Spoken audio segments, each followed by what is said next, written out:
എടാ ഞാൻ പറയണേക്ക് നാളെ ഞാൻ എന്തായാലും തിരക്കാണ്. അതുകൊണ്ട് ഇന്ന് പോകുന്നതാണ് നല്ലത്. കേക്കുന്നുണ്ടോ? ഇന്ന് പോയി കഴിഞ്ഞു കഴിഞ്ഞാ ഒരു 3 മണിക്ക് പോയാൽ സുഖമായിട്ട് 6:30 തിരിച്ചു വരാൻ പറ്റും. അത് അടിപൊളിയല്ലേ? ഇന്നങ്ങ് പോയാ പോരെ?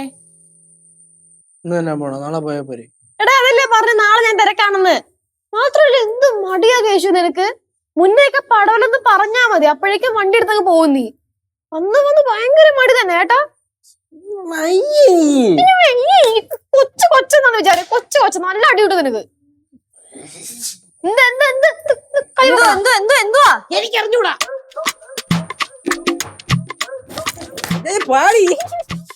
മടി ചെക്കന്.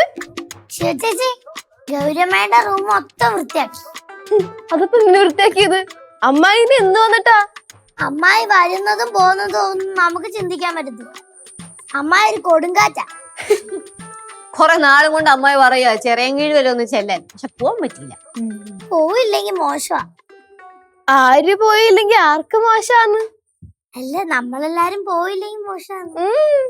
എവിടെ പോന്ന കാര്യം പറഞ്ഞോണ്ടിരിക്കുന്നേ? അയ്യോ, ചെറിയങ്കീഴ് പോകുന്ന കാര്യം പറഞ്ഞത് അമ്മായിയുടെ അടുത്ത്. ഹൈ, നമ്മ എല്ലാരുമാ சேர்ந்து போறோமா? அங்க என்ன விசேஷம்? അത് ശരി, അവിടെ എന്തെങ്കിലും വിശേഷം ഉണ്ടെങ്കിൽ മാത്രം എല്ലാരും കൂടി ആയിട്ട് പോകാൻ പാടുള്ളൂ. அப்படி இல்ல, நம்ம அங்க போறதா இருந்ததுன்னா எல்லாருமா சேர்ந்து போலாம். அப்படின்னா ரொம்ப ஜாலியா இருக்கும். ആ പിന്നെ ഇവിടെയുള്ള എല്ലാരുമായിട്ട് അമ്മായിയുടെ അടുത്ത് അങ്ങോട്ട് പോയാണ്ടല്ലോ നല്ല ജോളിയായിരിക്കും. പിന്നെ അമ്മായിക്ക് അങ്ങോട്ട് കേറണ്ടേ വരത്തില്ല. എന്നാ ഈ ചൂലം ചെയ്ത് நம்ம எல்லாருமா சேர்ந்து மதுரைக்கு போறோம்னு சொல்லிட்டு போறதே இல்லல்ல. ആ അതിൽ അമ്മൂമ്മ ഒരു തീരുമാനം ഉണ്ടാക്കി തരും. ഞാൻ ഇപ്പൊ വരാം. ആരെങ്കിലും എവിടെയെങ്കിലും പോകുന്ന കാര്യം പറഞ്ഞ ഉടനെ മധുരയ്ക്ക് പോകുന്ന കാര്യം പറഞ്ഞോണം.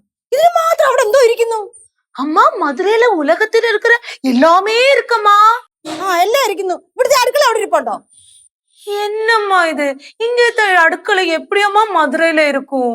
வேற எல்லாம் இருக்கம்மா? എല്ലാം ഇരിക്കും. എടാ നിങ്ങൾ ശരിക്കും മേഡ് ഫോർ ഈച്ച് ആണ് കേട്ടാ. ജമ്പനും തുമ്പനോ നിങ്ങള്? അമ്മ പോണോക്ക് എപ്പോഴും ഇങ്ങനെ തന്നെ. പറ്റുമെങ്കിൽ ബാക്കിയുള്ള എല്ലാം മുറിയും തൂത്ത് തുടച്ച് വൃത്തിയാക്കി വെക്കാം കേട്ടാ. ചെയ്തു പണിയെടുക്കുന്ന പ്രായമാ. ഞാനൊന്നും ചെയ്തില്ല.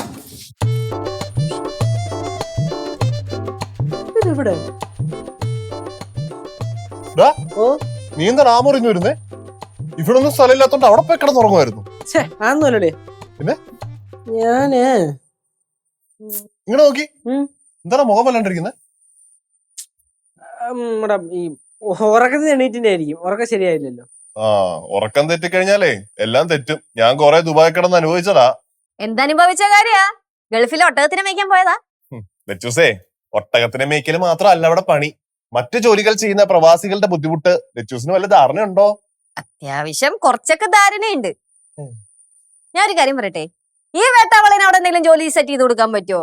വല്ല കൃഷിയായിട്ട് ബന്ധപ്പെട്ടത്, വല്ല ഒട്ടകത്തിനെ കറക്കാനോ അല്ലെങ്കിൽ ഈന്തപ്പഴത്തിന്റെ കുരുകുത്തി കളയാനോ അങ്ങനെ എന്തെങ്കിലുമൊക്കെ. ചേച്ചി, അല്ല, നീ അതൊക്കെ ചെയ്ത് അനുഭവിക്കണം, എന്നാലേ പഠിക്കത്തുള്ളൂ. അതുകൊണ്ടാ. പിന്നെ കാര്യം ചെയ്യ, എന്നെ വെട്ടി അങ്ങ് വിക്ക്. വെട്ടി വിറ്റാലും പൈസ കിട്ടുമെന്ന് സംശയം. കുരിപ്പേ, നീ രാവിലെ തുടങ്ങിയതാടാ പാറുവായി. നിനക്കേ അറിഞ്ഞൂടാ ആരാണെന്ന് കേട്ടാ. ഈ ഇച്ചിരി പോന്ന കൊച്ചിന്റെ കൂടെ തല്ലി പിടിക്കാതെ വല്ല പണിക്കും പോടാ. പറഞ്ഞു പറയും മടുത്ത് മനുഷ്യൻ. ഞാനും പോകുന്നു. കളിപ്പാറ നിന്നെ തൂയിക്കോളാം കേട്ടാ.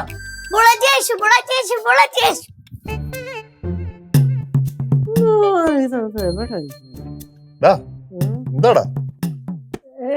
ഒന്നുമില്ലടിയാ. ഒന്നുമില്ലെന്നാ? ഇവിടെ എനിക്കെതിരെ എന്തോ ഒരു ഗൂഢാലോചന നടക്കണുണ്ട്. ഗൂഢാലോചനയാ? എന്ത് ഗൂഢാലോചന?